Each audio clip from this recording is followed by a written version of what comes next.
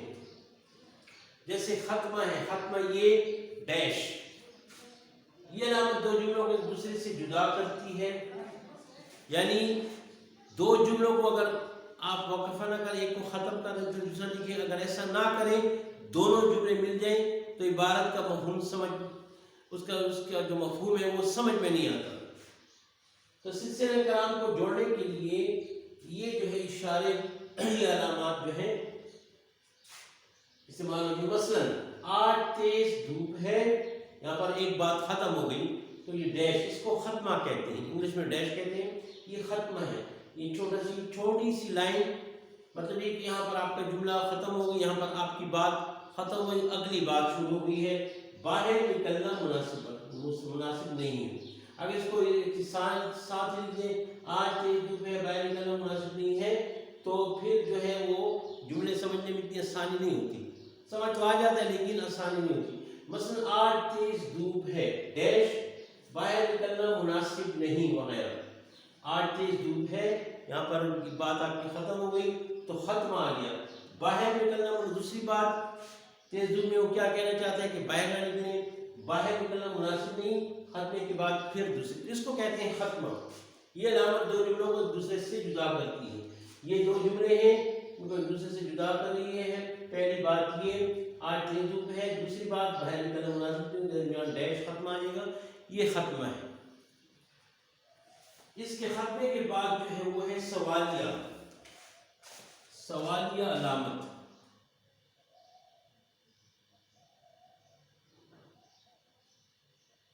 سوالیہ علامت، جب تحریر میں کسی بات کے بارے میں سوال کیا جائے اور اپنے آپ کو سمجھانے کے لیے کسی چیز کے بارے میں پوچھا جائے تو اس جملے کے آگے ہم ایک نشان ڈال دیتے ہیں جس سوالی نشان کہتے ہیں، اور یہ جو ہے اس طرح ہوتے ہیں سوالی نشان، ٹھیک ہے۔ جب ہم جو ہے جملے کے آخر میں لگائی جاتی ہے، اس کے استعمال سے ایک عام جو ہے جملے اور سوالی جملے میں فرق بھی واضح رہ جاتا ہے۔ یہ علامت جملے کے آخر میں لگائی جاتی ہے، آخر میں لگائی جاتی ہے، سوالیہ کا یہ نشان ہے، ٹھیک ہے۔ یہ علامت جملے کے آخر میں لگائی جاتی ہے اور اس سے عام جملے اور سوالیہ جملے میں فرق واضح ہو جاتا ہے، ٹھیک ہے، فرق واضح ہو جاتا ہے۔ مثلاً دیکھیں، یہ مختلف سوالی جملے ہیں۔ آپ نے میٹرک کب کیا، آپ کہاں کے رہنے والے ہیں، آپ کے والد صاحب کیا کام کرتے ہیں، یہ سب سوالی جملے ہیں، کیونکہ آپ پوچھ رہے ہیں، پھر آپ کو سمجھا رہے ہیں، دوسرے سے پوچھ رہے ہیں، سوالی جملے ہیں، تو اس کے آخر میں یہ علامت آتی ہے۔ یہ علامت میں ادھر لکھ دیتا ہوں، یہ علامت جو ہے اس کا مطلب یہ ہوتا ہے اس اشارے کا کہ آپ کوئی بات پوچھیں، تم کب لاہور جاؤ گے، مثال کے طور پر مثلاً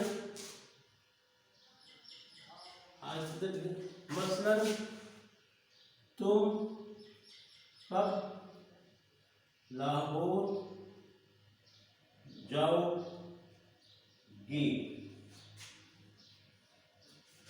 تم کب لاہور جاؤ گے، وہ بھی بہت سارے جملے ہیں۔ تمہارا نام کیا ہے، تمہارا نام کیا ہے، تم کہاں کے رہنے والے ہو،